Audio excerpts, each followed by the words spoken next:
UK, I didn't circumcise him for you. UK, I didn't circumcise my son for you. This is not funny, but these were the exact words of Ukeme's mother-in-law. According to Ukeme, me, I was not there because she's still the only one saying her own side of the story.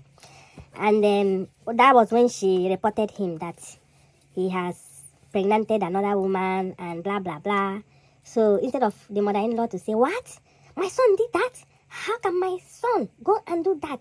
A married man? Instead, the mother-in-law gave her full support, 100% support to her son, saying, UK, I didn't circumcise him for only you. And Ukeme was like, what? And even when she reported her husband to her father-in-law, saying that he stole her wedding ring. So she was thinking that the father-in-law would be angry and say, how can he take your wedding ring? What? But the father-in-law replied, even if he took the wedding ring, is he not the one that bought it? So they all have answers. And according to Ukeme, at 5 a.m. one morning, her sister-in-law called her. According to her sister-in-law that she said she can feed her whole generation, called her and said, what are you still doing in my brother's house? Maybe they have given you 100,000 to go. Pack your things and leave. You see, this 100,000, I don't know if I should call it settlement. Like money to settle Ukeme so that she will leave. I don't understand. So a woman you married and you did wedding, and now she came to join you. You want her to leave your house. You just want to give her money to settle her, and little money like that after all she had spent on you. And then Ukeme had to report to the barrack chairman about the wedding ring. That one said he doesn't put mouth in the family matter. You know, when matter turns to family, you don't know how to judge it. And they have known Daddy Richie for years, but Ukeme, they only know her for a very few moments. And then, but the chairman still called him to talk to him. And then Ukeme didn't know what to do again. She called her mom, she called everybody she knew. They wouldn't be able to do anything. And what annoyed her most was him saying that he gave her 100,000 to leave. Even though 100,000 is too small. But Ukeme was angry because she never received any money. That was what annoyed her. And she went to the family group. You know, I don't even know that some family group, they don't include wives. They only do it with family members, not wives. Or even though some family, they have the one, they include the wives and they have their private ones. So, as Ukeme was part of the group, Ukeme made a video and dropped and said, what? That she never got any 100,000. How dare she say that he gave her 100,000? And after that, that was when her husband replied that she should go and fight. That he's sending her out to the war. Sending her to the war means he's sending her out to go and hustle, to go and fight for her life without shishi. That shishi, he will not give her. And he was angry that she came to report this in their family group. Then the sisters-in-law were chipping in. Some of them were against it. Some of them supported that this is wrong. But most of them supported their brother and the parents too. So Ukeme didn't have any choice again. But finally, he brought 40K. What is 40K? 40K is it for her to transport her loads back to Abuja, because he told her, go back to Abuja. And Ukeme said, commanding me to go back to Abuja like a student, like a small child. And that is one of the reasons Ukeme decided, okay, you sending me back to Abuja. I'm going to remain in this Lagos and tell you that Lagos is a no-man island. Even the sister-in-law, she bashed that one, She blasted that one in the family group. You know, when you are married into a family, even if you are very angry, control your temper. You going to their family group to blast her, no matter what she said to you. It doesn't make you a good wife. If you want to talk to her direct, but coming there as if you are part of their family member. And that is one thing wrong with Ukeme. Ukeme was the leader, the queen in her father's house. the queen in her sister's house, in her mother's house. Then she felt that in her husband's house, she will still be the queen overall. No, things are not done like that. You have to be humble and meek and move slowly like move slowly like a lion. You don't have to react, because that your reaction is what will even make them label you as a bad wife. They said she's stubborn, she's this. And they kept on and off. And Ukeme was just reporting him to everybody. And everybody was calling him on the phone. It's so annoying. Why can't you sit this man down? Tell him, let's talk face to face, mature, like two mature adults in their 30s, in their 40s. Why calling neighbors, his colleagues, his guy in the office, your mother, your father, his mother, everybody. You include them, but when you people were doing your lovey, sweetie, you were not involving anybody. Then when Basbos came, you started calling everybody. Went to the extent to go and confront the pregnant woman. So all these things are just the same thing Annie Dibia was doing to Two-Face. Even if, it hasn't gotten to that, just calm down and use wisdom to follow up things. Even if people are going your separate ways, make it very peaceful and mature. So Ukeme was just calling until, they were showing her signs before, and she felt that, these people cannot do anything. So when she knew that take a walk has become take a run, was when, according to how Daddy Richie said, you will either live here alive or die. So when somebody get to that stage, telling you that it's either you live alive or they carry your corpse out. Bye. So the thing ring in Ukeme's head. The first thing she will think of her children. If they carry her if they carry her out, bye, as a corpse, go bury them. Who will take care of her children? Who will take care of her small children? Then she said that was when she knew that come has become coming. So, but as stubborn as she is, she stood her ground, waiting for the guy to buy her. But the guy didn't want to, until it turned into that fight. Where they fight, where they say, he jack Ukeme up. He beat and jack her up, fling her to the chair. And Ukeme body fall with Yakata for chair. She almost fainted. He was planning to send her out as a corpse that day, for him to jack her in her neck, jack her up. I don't know, say this man get that kind of strength. I'm just trying to get a picture of something like that, where he jack her up and then fling her to a chair. And that was when she knew that this war no be small. She never knew that this man get that strength. That same strength where he take love and now he take hate him. And the opportunity came after all the bad bulls. Most of the family members were against her. Even she herself was shouting, defending herself, going to their WhatsApp group to shout and curse and fight everybody. And whoever you report to will just withdraw and support him. She only had her mother and her father and her stepmother to call. Her sister, she's not in good terms with her sister. Her cousin, she has even damaged the relationship she had with her sister. Her cousin, that she's supposed to hold tight.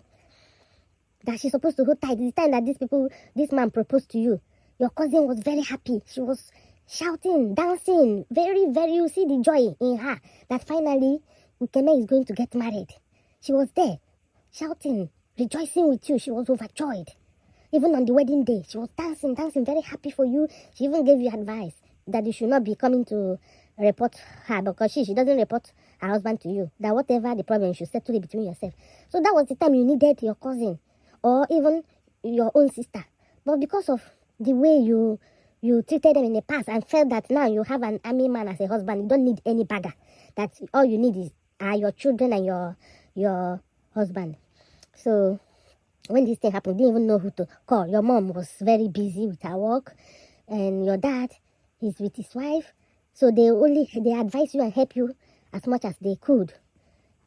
But you needed those people that are closer to your age. They're the one that would have been there for you, and they were staying, they were even far away, but a call and advice would have been better. So you were even calling friends. What will friends do for you? Except to tell him, is he mad? Tell him he's crazy. They will even be putting fire on it. At the end of the day, Ukeme opportunity came to throw Ukeme out. I don't know where she went to. I think it was after he jacked her up on the chair. The next day, she angrily went. Maybe she went to see her mom and her dad. I don't know. And I think that time, maybe she has already removed her children from the house as they didn't want her children there anymore. She has removed them all. They were still there. I don't know. She went out. Or maybe she went to see somebody that is consoling her. Maybe a boyfriend. Because when she came back, the man now felt, oh, she went out and she came late. That was the opportunity. He kept her outside. And once again, after we came in, knock, and find out that he's not opening the door, she should have quietly called her dad and go back to her dad's house. Then tomorrow, she can come back or she will come with her dad. But what did she do? She started going around the barracks, calling the people that have gone to bed. So embarrassing. Barracks that you know that there are a lot of people living there. You want everybody to know that you are having quarrel. She went to call the barrack chief, everybody. They had to wake up that night and leave their home and came there to start knocking. Then they called the father-in-law. The father-in-law said, don't open the door for her. Let her go back to where she's coming from. The mother-in-law, the same thing. And she stayed there. He didn't open the door. At the end of the day, the husband said, if anything people can do, people should do it. Then at last, she had to go and sleep in the house of one of the barrack men, the chairman or something. So that was how her things were. We were outside for 4 good days. Rain fall on it. He brought out everything. He removed everything she came with outside for her. That was when Ukeme knew that this was over. And according to Ukeme, before he got that house, he was living in a kiosk. If Ukeme call it a kiosk. Okay, Ukeme, after calling the house, your husband was living in a kiosk. You went to get a security house, a corridor, according to subscribers. Not me. And you name it. You renovated it with diaspora money, and you turned it into a tiny white diaspora house. You turned it into a small tiny paradise for you. But you were calling the husband where he was staying before a kiosk. A kiosk that rain. If rain will come into the house, you'll be cleaning water, you'll be sweeping water away, and then you used to come there to stay with him, manage with him there, to show you that Ukeme married. You that was insulting Mazi. Mazi has something doing. He's a taxi man then. He was a taxi man doing his work. A taxi is, if you see people that are doing taxi work here, in Europe, they are big men. They pay them well. You are insulting, you let everybody know what Edith's husband was doing, and that Edith is feeding him. But you are feeding this man because he was getting a little salary, which he has to even support his parents. He was living in a kiosk. With water on top of canoe water. The water full the ground, water come out from the ground. And you used to go there and manage with him. Bring money and bring food. Cook for him. Oh, you stay 2 weeks, 1 month. You clean water. You help to clean the water coming into the house. Then you go back. And most times he's the one that will come. He will stay in your mother's house with you in Abuja. You will relax. You make food for him. After he will carry where they go. Then, when it was time to move to stay with him, everything changed. By then, they've already done that house, which they were supposed to give to him as a married man with children. He now is like he used your children, you as a family with your children to secure the house for a family man. Once the house was secured, as soon as you wanted to come, those same children that they secured the house because of, they didn't want them to come. The father-in-law said, "Are you going with the children?" Ukeme said, "Of course." Then he said, "Why can't you take them to stay with your mother? They cannot go there and stay with you. You have to take them to your mother or to your father." And Ukeme gave them reason why she couldn't take them to her parents. Then they now asked her to bring them, to stay with them. Hey, that was when Ukeme knew that these people, they mean business. So, I don't know, maybe their plan was, if Ukeme come, Ukeme will stay in one room. The husband will stay in one room. If it's 2 rooms and parlor, or 3 rooms, I don't know. If it's 3 rooms, Ukeme will stay in one room. The husband will stay in one room. Then the new wife, pregnant wife, will stay in the other room. They will all stay together, and Ukeme will be the first wife, and that one second wife. Then that one will now born baby there. Then Ukeme will be the cook, making food and taking care of them. Ukeme didn't know yet. So, but she stubbornly moved there, finally, with her children. Because she provides. She said food is not a problem. She has enough food to cook for everybody and her children. Even she paid her children's school fees, everything. I don't know why they don't want the children there. Do they feel that the children are the one that will even draw a child to come into that family, to make Ukeme get pregnant, to have children for them? But they feel that, oh, somebody is already pregnant and they welcome her into the family, and they now want to push Ukeme away. In Igbo adage, they said, "Anota abo achufu agadi," meaning when they marry in a young girl, they will push away the old maiden out of their house. So that was what they planned for Ukeme, and they finally succeeded. During that time, Ukeme was supposed to be prayerful for all the troubles coming, but the trouble overwhelmed her. It was inevitable, and according to her, she even felt to buy herself. You know that stage when you feel like, why not just end it all by yourself? But then when she remembers she has 2 children who are looking up to her to take care of, she will cool. If to say she don't have those children, she for buy herself, with the situation, everything went, and how everybody turned against her. But thank God she survived. And what doesn't buy you make you stronger. They say, what doesn't buy you make you stronger. So now she wake up. She's now preaching to everybody, oh, you should shine your eye. No trust man, or make you to do something, have your own money. And this thing happened in the period at the period she had no money. You know, this kind of thing comes at your lowest.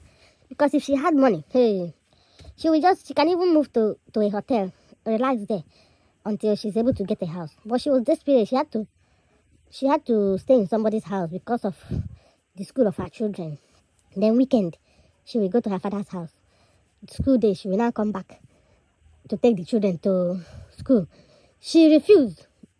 She said her children must remain in that school because she has already paid registration, spent a lot of money, everything. So how can she now take them out there? Because the school will not refund her. So that is why they are going there. And because of them, she had to find a house. Even though I think her children are still using school bus. The school bus used to come and pick them. She's still paying for the school bus.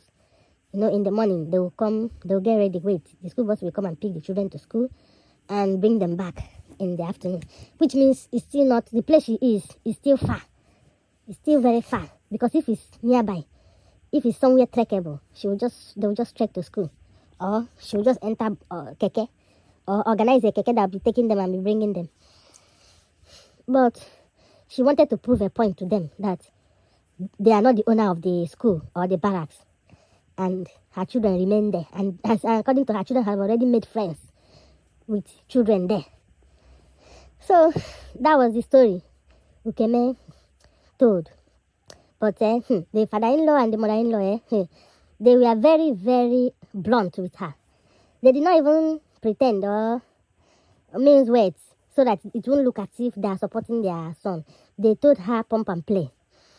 Pump and play. Carry your things and go now. Maybe the marriage don't end. Now the father-in-law said, if that means the marriage has ended now. Everything don't end. Make you carry your things, they go Abuja. And I'm now suspecting that maybe Ukeme was the one that bought that ring. I am 80% sure for her, because when he took the ring, she was looking for it and she was angry and reporting them to show that she used her money to buy it. Because, you know, Ukeme sponsored everything, the wedding. That is where she invested all her life savings in this traditional wedding and white wedding. Because the man didn't have. That is why you should be careful when you are spending money. The whole thing she invested on. She invested all her time to make the marriage work. She did her best. Sacrificing her time, risking it hours to go and stay with him in Lagos so that he will not be feeling that he's not married. Leaving her children behind. Sometimes she will go with her children to Lagos. She has used flight, I don't know how many times, but mostly on the road. You know how the distance, 10 hours journey or 12 hours journey to Lagos. She risked it with her kids just to go and spend time with him. And him too, when he's free, he has holidays from work, he will come. She will serve him like a king.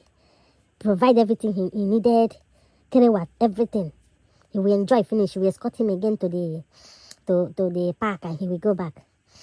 It would have been rosy if they had continued like that. She will not even know all the plots they were planning. She will just be there. Then luckily, if she get pregnant, she will just born. Whatever he's running in Lagos, he will continue. But what started all this, it was when they gave them a house. When they gave them a house and she needed to relocate because house was a problem. So sometimes when things start getting better for a man that you have been struggling with, he'll be there with you saying, if things get better, if this one happen, we will do this, we will do. When that thing start happening, that's when you will know that you are alone. Hey, he will change hand for you. He will start looking outside for somebody to come and launch that thing that two of you has been working at. Before you know it, you find yourself outside and somebody inside. So I'm suspecting that Ukeme bought that ring. Either she bought the ring or she gave him money to buy that ring. And that ring was costing, maybe it cost 100,000. And Ukeme was demanding money for the ring. Because he took that ring so that he will use it and wed the new wife. He will use it and engage the new wife. Imagine a man that cannot just leave the ring with you because he's gold. Now, Ukeme is saying that the next man she will marry, that is, somebody suggested gold. She said no, that is silver. Tell me silver and gold, which one is more expensive? She chose, although there are some silver that are more costly than gold, they have grades. So at the end of the day, he gave her 40K. So maybe he felt that the ring, that he would pay 40K for it. Because, or if it's not about the ring, then is it transport money that he's giving her only 40K to transport her things? Because he asked her to go, that he's sending her to the war of survivor. Imagine, to go and survive on her own and suffer and back to Abuja. But Ukeme said, no, it can't happen. You cannot control my destiny. I must remain in this Lagos. I have my subscribers. The way she says it, my subscribers. So she had to call on to her subscribers, her diaspora subscribers. Immediately they said, oh yeah, can you go and stay in my house? The house is very far. They said, okay, take this money. Oh yeah, find a house. That was how she started finding a house, and she ended up getting her tiny white diaspora house. So let me end it here. This is where the story ends for now. Ukeme has promised that she's waiting for something, that she's coming out with the Benge news, the voicemails of the WhatsApp. She recorded everything. When you are dealing with a content creator, what do you think? So she's ready. So to bust out everything. We're still waiting for her. The day she just touched the few things here and there. She never even tell her story. And we are waiting for it. Anyway, guys, the video is too long already. Thank you for watching. Subscribe, like, and comment, share. And remember, when you have a mother-in-law who tell you that she didn't circumcise her son for only you, my dear, run. Pick your bag and run. She's in full support of whatever he's doing. And when you have a father-in-law that said, are you not eating in that house? Is he not the one that bought the ring? You can go back to Abuja. Or why are you going there to stay with the children? Or don't open the door for her. Let her go. Hey, you're going to say, water don't pass Gary. Just pack your bags. Then finally, when your Odogu opened mouth and said, you go either live here alive or pie. That is, you either live here alive or the dead. Hey, you're going to say in the plan to organize your burial and your corpse. And that will not stop him from doing what he has planned to do, because he has already looked forward ever and backwards, never. Bye-bye. Subscribe. I did not circumcise him for only you. Yes, I didn't circumcise him for only you. This is not funny. So instead of the mother-in-law to say, what? How can my son do such thing? She supported him by saying, Ukeme, I didn't circumcise him for only you.